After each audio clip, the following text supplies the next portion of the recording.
안녕하세요. 우리가 살면서 어떤 일을 그르쳤을 때 너 왜 그리 생각 없이 일을 하냐 이런 말을 합니다. 생각이 없다는 이야기가 뭘까요? 한 가지 생각만 하지 다시 한번 생각해 본다거나 이후에 어떻게 될지를 생각한다거나 묻지 않고 자기 멋대로 일을 해서 망친 사람에게 하는 소리지요. 이 그림은 무엇일까요? 모자로 보이지요? 사실은 구렁이가 코끼리를 삼킨 그림입니다. 첫 번째 생각만 하는 사람과 두 번째, 세 번째 생각을 하는 사람은 다릅니다. 이 시간에는 삶의 문제를 만드는 1차적 사고를 하는 사람들과 2차, 3차적인 사고를 해서 성공적인 삶을 만들어가는 것에 대해 생각해 보겠습니다. 아프리카 초원에 사는 초식 동물 중에 큰 뿔을 가진 임팔라가 있습니다. 수컷 임팔라들은 자기 힘을 자랑하기 위해 뿔 부딪히는 것을 멈추지 않습니다. 그 소리를 기다리고 있는 것이 있는데 바로 사자입니다. 사자는 땅땅 하고 뿔 부딪히는 소리가 나는 곳으로 조용히 찾아옵니다. 임팔라들은 사자가 가까이 오는 줄도 모르고 계속해서 뿔자랑을 하다가 사자에게 잡아먹히곤 합니다. 뿔이 부딪히는 소리는 사자를 부르는 소리인데요. 임팔라들은 그걸 모르고 뿔에 힘자랑만 하다가 죽음에 이르는 것입니다. 사고란 이치에 맞게 생각하고 헤아리는 것인데요. 즉흥적인 사고, 즉 1차적인 사고보다는 2차적인 사고가 낫고 2차적인 사고보다는 3차적인 사고를 하는 사람들의 생각은 삶의 질을 더 좋게 만듭니다. 아프리카 케냐의 어느 학교에서 수업 중에 학생이 축구 생중계를 보여달라고 했을 때 선생님이 지금은 수업 중이니 수업 마치고 보자 그랬을 때 학생이 참지 못하고 뛰쳐나가 학교에 불을 지른 뒤에 불타는 모습을 SNS에 올리면서 다른 학교에 있는 학생들이 이것을 보고 학교에 불을 질러 100여 개의 학교가 불이 탔다고 합니다. 즉흥적인 사고의 특징은 자신의 감각과 생각을 믿으며 자기 중심적인 사고를 합니다. 그리고 자기의 이득만을 위한 행동으로 이어지며 묻지 않고 혼자 해결하고 마음에 브레이크가 없습니다. 또 배우지 않고 대충 아는 것으로 문제를 만들어갑니다. 문제를 일으키는 대부분의 사람들을 보면 1차적인 사고로 사는 경우가 많아요. 그 사람들은 깊이 생각하는 것이 귀찮아서 1차적 사고에서 멈춥니다. 놀고 싶다는 생각이 들면 놀자 하고 술 마시고 싶다는 생각이 들면 마시자, 싸우고 싶다는 생각이 들면 싸우자 이렇게 합니다. 그런데 좀 더 깊이 생각해 보면 아, 이러면 안 되겠네 하는 2차적인 사고를 할 수 있는 것이죠. 학교가 불타면 그 많은 학생들이 어디에서 공부를 할지, 학교를 또 다시 지으려면 얼마나 많은 돈이 들어갈지, 자신이 한 행동의 결국을 아예 생각하지 않는 거예요. 몇 년 전 뉴스에서 봤는데요. 아들과 저녁 식사를 하던 아버지가 아들에게 이렇게 말했어요. 누나는 취직이 되었으니 이제 걱정 없고 네 형은 군대 갔다 왔으니 이제 취직만 하면 되고 이제 너만 잘 되면 우리 집은 걱정이 없다. 이 말을 들은 막내 아들이 수저를 탁 놓으며 그럼 이 집에서 나만 없어지면 잘 되겠네요. 이러면서 문을 박차고 뛰어나가 아파트에서 뛰어내린 거예요. 이렇게 즉흥적이고 1차적인 생각을 따라가면 자신뿐만 아니라 주변 사람에게 고통과 슬픔을 안겨줍니다. 1차적인 사고가 형성되는 요인에는 여러 가지가 있지요. 옛날엔 어렵고 가난하고 밥 먹고 살아야 하니까 많은 생각을 해야 했어요. 농사를 짓는 사람은 농사 짓기 위해서 필요한 것들이 많기 때문에 주변 사람에게 물어도 봐야 하고 감정도 절제해야 하고 화가 나도 참고 꺾어야 했어요. 밭을 가려면 쟁기가 필요하니까 쟁기를 끌어야 하기 때문에 소가 있어야 하고 농기구가 부러지거나 빌려야 할 일이 있을 때 감정 상하는 일이 있어도 참아야 하고 하기 싫은 마음도 꺾어야 하고 그런 어려움들이 즉흥적인 생각으로 나가려는 마음을 막아주었지요. 젊어서 고생은 사서도 한다는 말처럼 배도 고파보고 어려웠던 경험들이 참을성을 길러주고 웬만한 어려움은 이기고 나갈 수 있는 힘이 되어주었지요. 작은 어려움들이 큰 어려움을 견딜 수 있게 하고 어려움이 오면 또 그때를 생각하면서 깊게 사고를 할 수 있게 했지요. 미국의 어느 초등학교 교사가 시골로 발령을 받아 학교에 갔는데 그 학교에는 피아노가 없었어요. 아이들에게 노래를 가르쳐주고 싶었던 선생님은 학교 형편을 자세히 적어서 그 당시 미국의 자동차 회사 회장인 포드 회장에게 피아노를 좀 기부해달라는 편지를 썼어요. 얼마 후에 답장이 왔는데 편지 속에는 $100의 지폐가 들어있었어요. $100면 우리나라 돈으로 한 10만 원 조금 넘게 그런 금액이죠.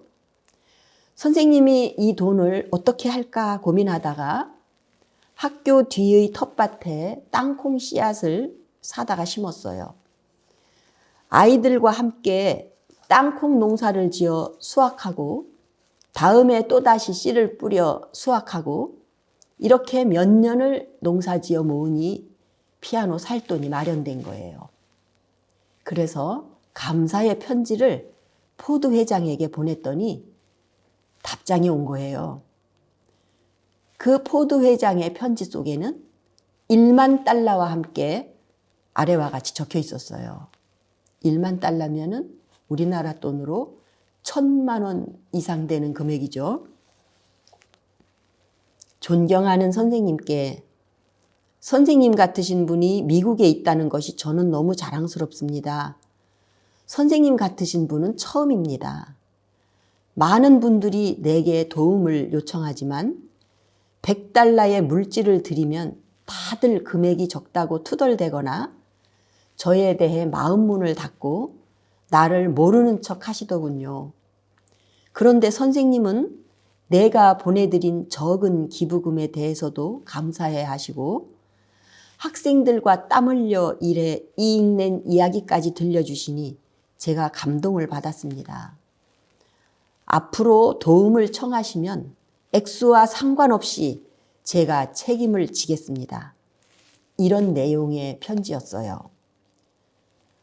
대부분의 사람들은 거부인 사람에게서 적은 금액의 기부금을 받았을 때 1차적으로 적다고 투덜대거나 마음을 닫고 보면 아는 척도 안 하고 그렇게 하는데 그 교사는 깊이 사고한 결과 아주 좋은 결실을 보게 된 것이지요. 현대그룹 정주영 회장의 일화 가운데 빈대정신이라는 이야기가 있어요. 그가 오래전 인천 부두에서 막노동할 때 그곳의 노동자 합숙소는 그야말로 빈대지옥이었다고 해요. 떠매고 가도 모를 만큼 고단한 지경인데도 잠을 잘 수 없게 빈대가 극성이었대요. 하루는 꾀를 내서 밥상 위에 올라가 잠을 자기 시작했는데 잠시 뜸한가 싶더니 이내 밥상 다리로 기어 올라와 물어 뜯었어요. 다시 머리를 써서 밥상 다리 4개를 물 담은 양재기에 하나씩 담가 놓고 잤어요. 빈대가 밥상다리를 타려다 양재기 물에 익사하게 한 것이지요. 쾌재를 부르면서 편안히 잔 것이 하루 이틀쯤 지났을까? 다시 또 물어뜯기 시작했어요. 도대체 이 빈대들이 어떻게 양재기 물을 피해 올라왔나 살펴보니 빈대들이 벽을 타고 천정으로 올라간 다음에 그 천정에서 사람에게 다이빙을 해서 목표 달성을 한 거예요. 빈대가 물이 담긴 양재기라는 장애를 뛰어넘으려고 필사적으로 노력해서 목적을 이루는 것을 본 정 회장은 빈대에게서 큰 교훈을 얻어 모든 일에 빈대 정신을 발휘했다고 합니다.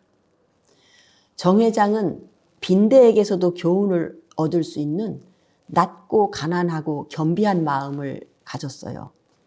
이런 마음은 작은 것도 받아들일 수 있게 했고 삶을 살아가는 데 필요한 지혜를 얻게 했어요. 그러나 마음이 높고 거만한 사람은 받아들이는 자세가 부족한 것을 볼 수 있어요. 그래서 어떤 일을 만났을 때 해보지도 않고 쉽게 포기하기 때문에 발전하기 어려운 거죠. 특히 최악의 시련이었던 전쟁 직후의 고령교 복구공사는 장마에 급류에 인플레까지 덮쳤지만 신용을 지키기 위해 전 재산을 팔아 공사대금을 마련해가며 가까스로 완공시켰는데요. 감당할 수 없는 빚만 얻은 상태에서 재기를 넘어 한국 최대의 기업군을 일궈냈지요. 시련은 있어도 실패는 없다는 자서전 제목처럼 정 회장은 숱한 시련에 봉착했으나 실패에 빠지지 않았어요. 한국 전쟁 직후인 고령교 복구공사에 낸 적자를 갚아나가는 데 걸린 시간만 해도 20년. 빚을 비로소 청산했을 때 그의 나이는 60세였어요. 환갑을 넘기고도 세계로 뻗어나가는 눈부신 행보를 보인 정 회장의 힘은 바로 시련에서 나왔다고 할 수 있어요. 힘들 때면 인천 부두에서 막노동하던 시절 노동자 합숙소에서 겪었던 빈대들을 떠올렸다고 합니다. 1983년 서산 방조제 물막이 공사를 하다가 불가능한 일을 또 만납니다. 약 6.5km의 방조제를 건설하다가 한가운데 270m 정도를 남기고 공사가 중단된 거예요. 서해안의 간만의 차가 심해서 유속이 너무 빠른 겁니다. 초속 8.2m의 유속은 승용차만한 돌덩이를 집어넣어도 떠내려가 버리는 물살이라서 모두들 자연의 힘 앞에 불가능하다고 말했어요. 정 회장은 이 세상에 존재하지 않는 공법을 생각해냅니다. 고철로 쓰려고 끌어다 놓은 폐유조선에 물을 채워 방조제 앞을 막아 가라앉혔다고 합니다. 그래서 세상에 정주영 공법이 탄생하게 되었어요. 1차적으로 이건 불가능해. 자연의 힘 앞에 어쩔 도리가 없어. 하면서 안 된다고 포기하는 것이 아니라 2차적인 깊은 사고로 빈대를 떠올리면서 물막이 공사를 완공하게 됩니다. 사고력은 어렵고 힘든 일을 만나고 많은 시행착오를 겪으며 얻어지는 것인데요. 경제가 발전하면서 삶이 편해지고 부담이 없어지면서 깊이 사고하는 마음을 잃어버렸어요. 자신이 한 행동의 결국을 생각지 않는 즉흥적인 사고는 개인이나 사회적으로 많은 문제를 일으키게 되고 똑같은 문제를 만나더라도 얼만큼 사고하느냐에 따라 재앙을 넘어갈 수 있는 것입니다. 깊이 사고하는 것을 배우면 즉흥적인 사고로 인해 일어날 수 있는 문제들을 예방할 수 있습니다. 1차적인 생각에서 벗어나서 깊은 2차적인 사고를 하게 되면 삶이 새롭게 달라지기 시작합니다. 여러분의 삶이 놀랍게 변할 것입니다. 감사합니다.